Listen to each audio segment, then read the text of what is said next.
Antarctica, frigid, barren, seemingly endless.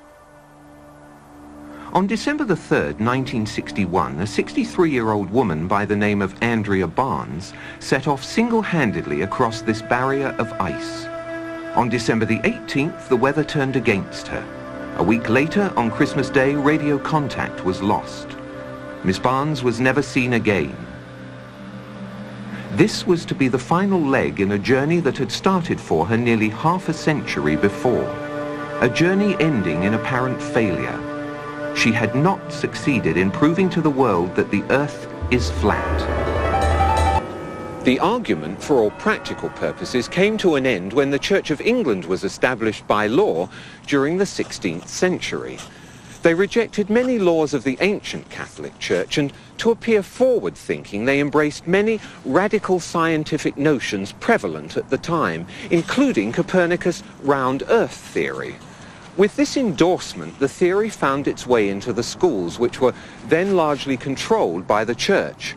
It has remained there to this day, and many children have accepted it without question. A.Barnes was not one of those children. Born into an Ontario farming family in 1898, Andrea was a bright child who spent much of her time learning about the world around her. She was inquisitive and precocious, and much to her teacher's dismay, she fervently believed the global Earth concept was nonsensical and easily refuted. Many scientists agree with her and are amassing evidence to carry on her work.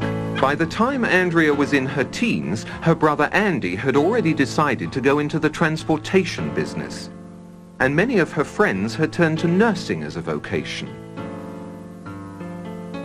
But Andrea devoted her time to exploring the world around her and to questioning.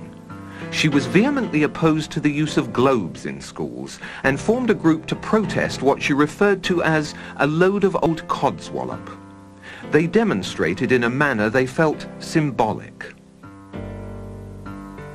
But Andrea soon realized the only way people would listen was if she made a trip to the edge and brought back proof.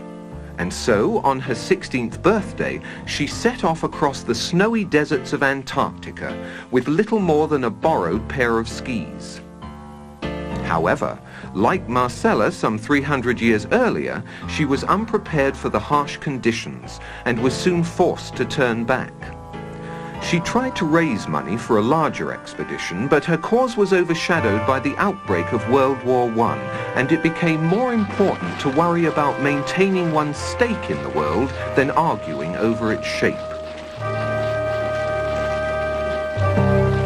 In October of 1929, Andrea again tried to focus the world's attention on the controversy by proving the notion the Earth spins to be absolute nonsense.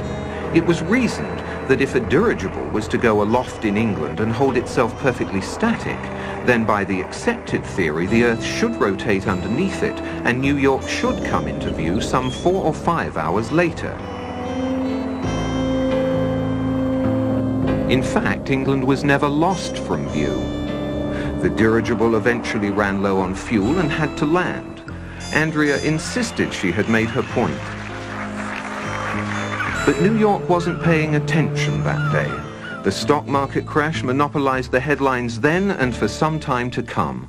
Andrea had again been upstaged.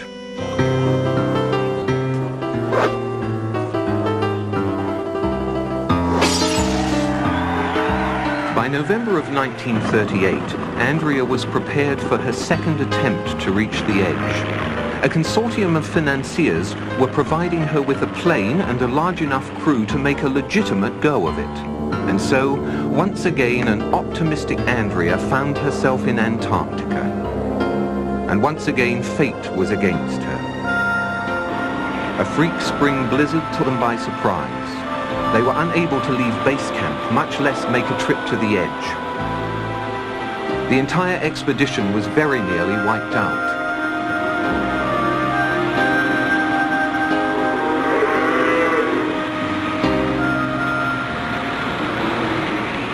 That was the last attempt Andrea made until 23 years later, when she set off alone by snowmobile in 1961. Until recently, that was the end of the story.